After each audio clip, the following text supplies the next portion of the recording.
Hello everyone, welcome back to David's tutorial, and today I will help you to activate your Citizen Bank credit card.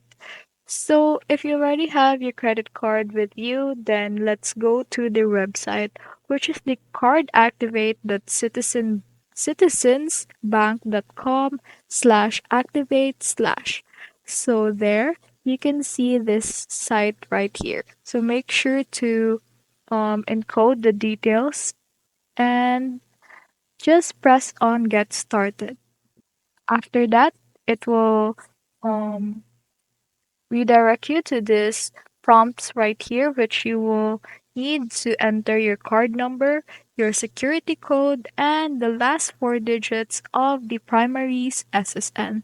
Then it's pretty simple. You just need to press the activate card, and your card will readily be activated and also ready to use everywhere anytime.